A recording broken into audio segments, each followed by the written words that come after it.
Bonjour à tous.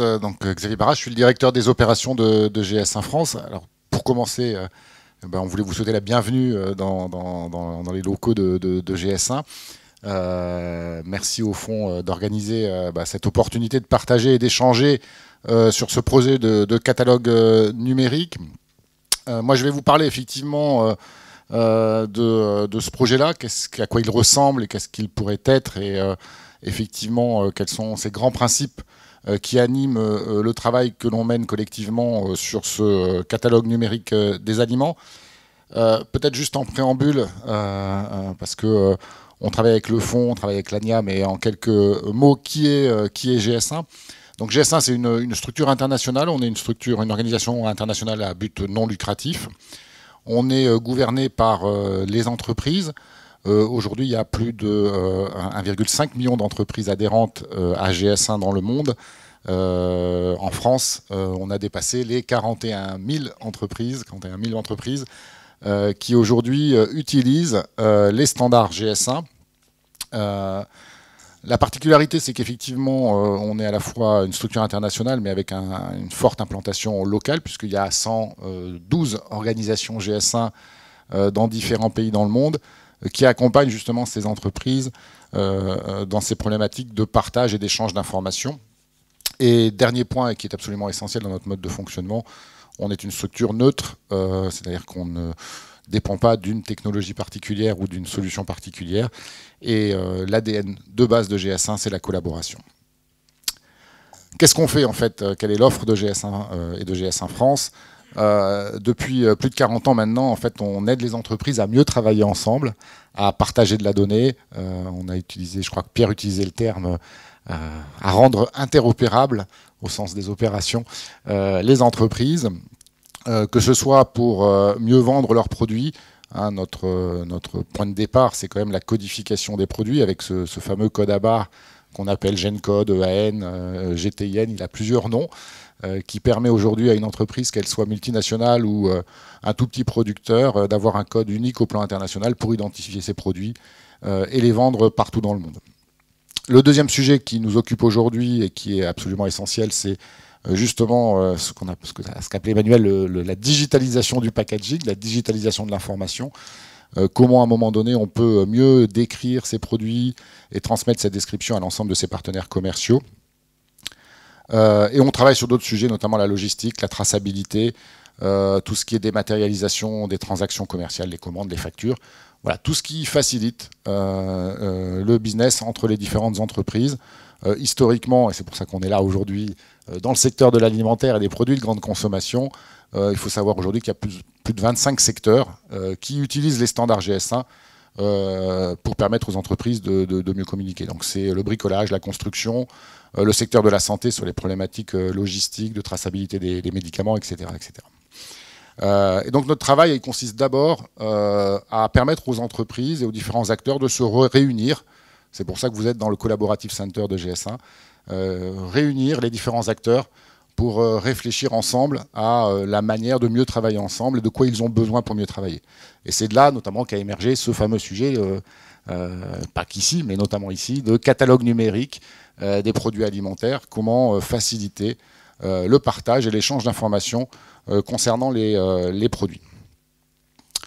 Alors, le projet de catalogue numérique des produits alimentaires, si j'essaie de le décrire en quelques mots, le premier, c'est la volonté d'avoir un catalogue de référence.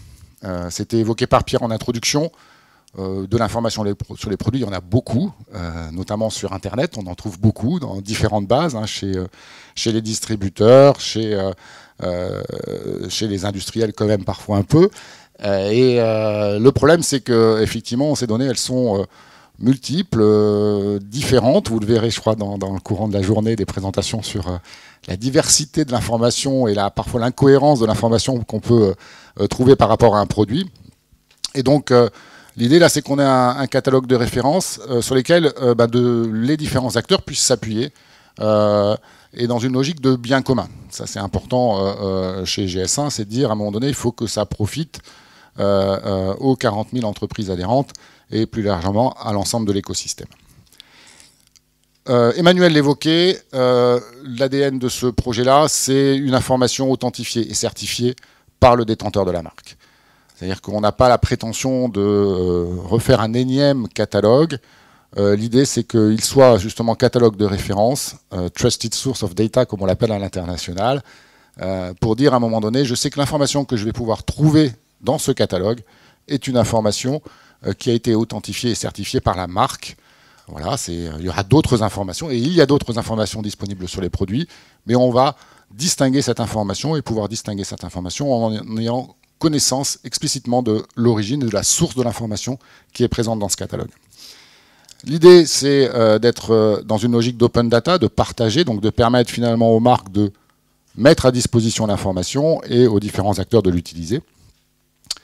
Et parce que GS1, on est international, et parce que les entreprises ont largement dépassé les frontières, l'idée c'est que ce catalogue se fasse dans une logique de dimension internationale. Je vais vous reparler un tout petit peu après. Il y a un catalogue mondial qui se monte des produits, et que donc du coup, bien évidemment, il y a des connexions, des interactions très fortes, notamment pour permettre la visibilité des produits français à l'international. Les standards que GS1 délivre, et notamment sur justement la description des produits, sur l'identification des produits, sont aussi des standards mondiaux qui permettent justement de dépasser les frontières, que l'on soit d'ailleurs industriel, marque, distributeur, consommateur.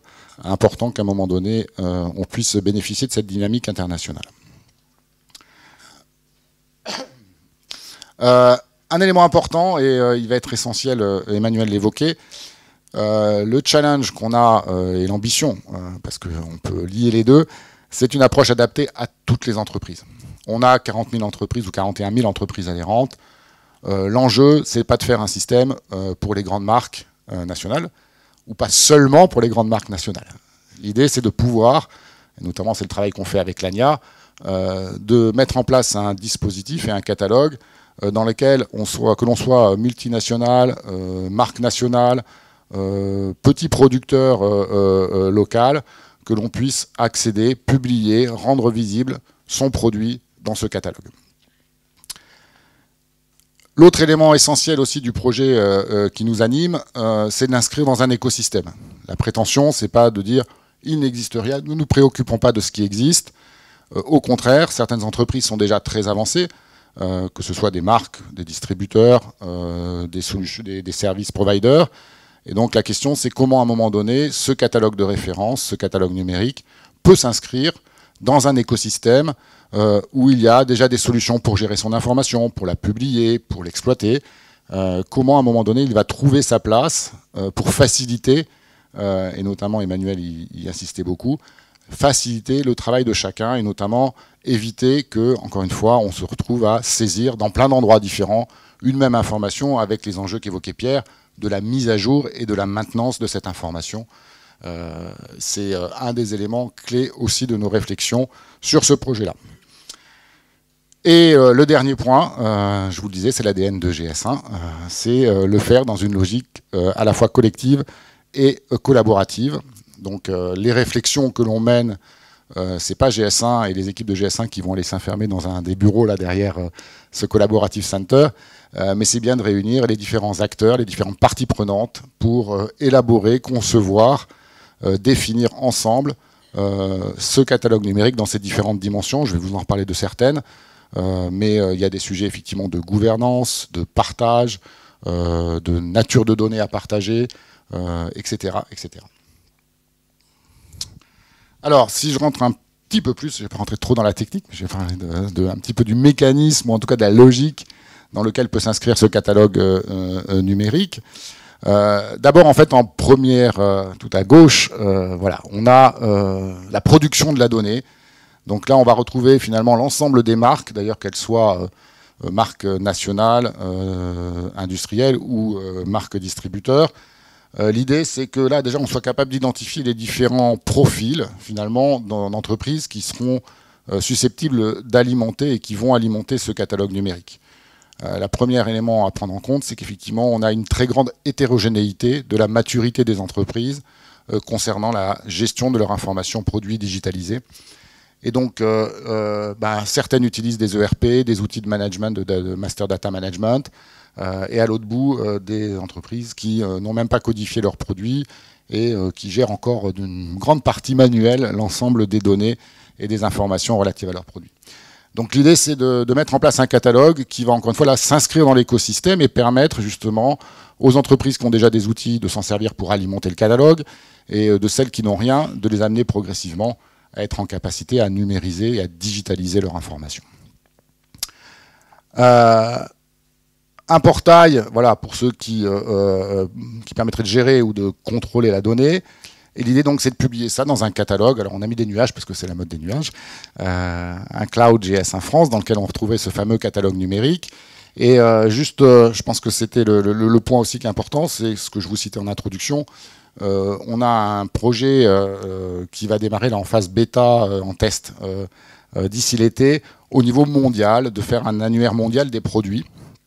Et donc l'idée c'est que on profite de la publication par les entreprises françaises de leurs produits pour les rendre visibles aussi directement sur les marchés internationaux. Alors on verra que les natures des informations ne sont pas tout à fait la même, mais l'idée c'est encore une fois de s'inscrire aussi dans cette dynamique internationale et d'amener progressivement aussi les marques et les entreprises françaises à pouvoir aussi bénéficier d'un aura international sur leurs produits. Et ensuite, la donnée et l'information produit sera disponible pour les différents utilisateurs. Alors moi j'utilise parfois le terme, mais ça peut prêter à confusion, de consommateurs de la donnée. On va les appeler utilisateurs de la donnée. Et donc là l'idée aussi c'est d'ouvrir aux différents utilisateurs potentiels de cette information produit, que ce soit bien évidemment les partenaires commerciaux des marques, les commerçants, les e-commerçants, le secteur de la restauration, parce qu'on parlait d'Inco en se focalisant sur la partie e-commerce, mais il y a aussi des obligations qui sont faites aux restaurateurs sur cet aspect-là des choses. Les offreurs, que ce soit des offreurs de services, de solutions, d'applications mobiles, B2B, B2C, les industriels eux-mêmes, les pouvoirs publics. L'idée, c'est vraiment d'avoir encore une fois ce fameux catalogue de référence. On utilise parfois aussi le terme chez nous un peu de carte d'identité du produit, c'est-à-dire que je vais en parler juste après. Il n'y a pas la volonté d'avoir toutes les informations sur le produit, parce qu'elles sont multiples. Certaines, et un grand nombre, sont effectivement fournies par la marque, mais d'autres peuvent arriver et être publiées par d'autres acteurs sur le net. C'est vraiment d'avoir les données de base et les travaux qu'on va devoir mener collectivement, qui ont démarré, c'est de dire finalement quelles sont les informations minimum que l'on va trouver dans ce catalogue numérique des produits. Alors on a déjà un premier socle, c'est ce qu'on appelle les données basiques chez nous, les informations basiques. C'est 7 données, 7 informations qui sont également celles qui seront publiées sur le catalogue mondial. Donc c'est la marque, c'est le GTIN, excusez-moi pour le terme. Donc c'est le code du produit, c'est le code à barre du produit. C'est les 13 chiffres en fait que vous retrouvez sur les barres qui sont utilisés pour, encore une fois, identifier au niveau mondial un produit de manière unique. Et donc ça, c'est vraiment la clé de voûte du système. On parlait des différentes applications mobiles. Toutes utilisent à un moment donné la capacité aussi à faire référence à cet identifiant unique pour pouvoir décrire le produit, le comparer et savoir finalement de quel produit on parle. Le libellé, la photo, sur quel marché il est commercialisé, le nom de l'entreprise et de la marque, et de quel type de produit, de quelle classification, donc quelle est la nature de ce produit dont on est en train de faire la description. Voilà, donc ça c'est les données basiques. 7 attributs seulement, pourquoi? Parce que, encore une fois, on parle ici des produits alimentaires, mais dans les 1,5 million d'entreprises et les 40 000 en France qui utilisent la codification des produits GS1,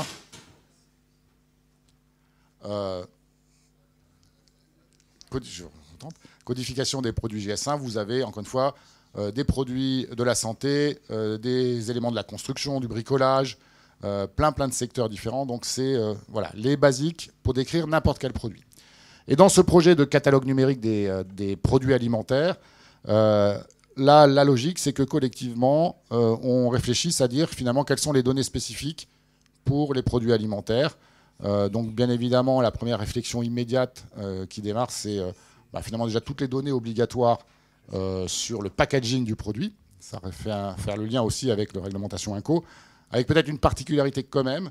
c'est qu'on n'a pas la prétention là d'être exhaustif dans l'ensemble des réglementations, spécificités par famille de produits, parce qu'au-delà d'un co, il y a aussi beaucoup d'informations qui peuvent être obligatoires en fonction de si c'est un fromage, si c'est un produit infantile, etc. etc. Et d'autres données potentielles sur lesquelles les différents acteurs pourraient s'accorder. Un bémol quand même là-dessus, Emmanuel l'évoquait, hein, le chantier est quand même assez colossal vis-à-vis notamment des entreprises à embarquer pour qu'elles fournissent l'information. Donc un des objectifs qu'il faudra sans doute bien se fixer, c'est de limiter le nombre de données pour éviter d'avoir en apparence un système très complet et très exhaustif, mais avoir l'incapacité d'obtenir ces dites informations de la part des différentes marques. Donc ça va être un projet aussi qui va évoluer dans le temps. Et là, la question, c'est de définir le premier set minimum de données qui permettra déjà d'apporter un certain nombre de réponses aux problématiques et aux défis et aux opportunités évoquées en introduction. Alors, juste un élément important là-dessus aussi pour finir. Je vous le disais aussi, on est dans un écosystème. L'idée du catalogue, et c'est des réflexions qu'on va avoir aussi, hein, c'est de dire peut-être certaines données disponibles directement dans le catalogue. Les marques pourraient aussi avoir la possibilité de faire référence à des données qu'elles publient sur leur site web ou sur d'autres bases. C'est-à-dire que l'idée, là, encore une fois, c'est de ne pas forcément avoir une seule base de données dans laquelle toute l'information est présente, mais encore une fois, c'est de permettre la connexion et la cohérence des informations qui sont disponibles. Donc voilà, un certain nombre de réflexions, vous le voyez bien, hein, sur comment avoir un système adapté, encore une fois, au plus grand nombre, que ce soit dans la partie production de la donnée ou dans la partie consommation de la donnée. Quel périmètre on se donne collectivement aussi pour assurer le succès de ce projet, parce que voilà, le défi qui est posé là, c'est d'embarquer maintenant 25 000 ou 30 000 entreprises pour qu'elles alimentent ce catalogue. Donc voilà, c'est une belle aventure qui se dessine autour de ce projet-là de catalogue numérique. Il n'empêche, mais on est comme ça, on réfléchit quand même déjà aussi aux étapes suivantes, parce qu'il y a aussi beaucoup de demandes, et c'était évoqué en introduction, de plus en plus d'informations. Et donc l'idée, c'est que ce catalogue numérique soit un peu un genre de socle fondateur, une base essentielle, pour ensuite réfléchir à aussi le partage d'informations plus fines, plus détaillées, plus complémentaires à ces premières séries d'informations autour des produits. Donc l'une des questions qui revient régulièrement, c'est des informations relatives à la traçabilité des produits, à leur origine, à leur méthode de production, etc. etc. Donc on a des projets là, mais qui sont plus des projets d'innovation et d'exploration, qui aussi permettent d'explorer les sujets de partage de l'information, de traçabilité. Donc une donnée plus large, plus exhaustive, mais beaucoup plus de données. L'idée, c'est aussi que, encore une fois, au travers de ce premier projet, on puisse bâtir les fondations pour des projets qui aillent plus loin. Je m'arrête là sur cette partie traçabilité. Pourquoi ? Parce qu'encore une fois, le premier enjeu, et ne le sous-estimons pas, c'est de réussir le catalogue numérique dans sa première phase. Et c'est au travers d'un succès sur cette première phase, que ce soit dans justement l'exhaustivité des données, la qualité, leur mise à jour, leur partage, qu'on mobilisera aussi d'autant plus facilement sur les prochaines étapes. Voilà, donc écoutez, on va continuer l'histoire, et notamment maintenant dire mais concrètement à quoi ça ressemble un catalogue. Voilà, c'est le projet qu'on imagine, c'est le projet sur lequel on avance, mais encore une fois, on n'avancera pas seul. Et l'idée, c'est aussi de recueillir vos réflexions sur le sujet, et puis de vous amener aussi à contribuer, à participer à ce beau projet. Je vous remercie.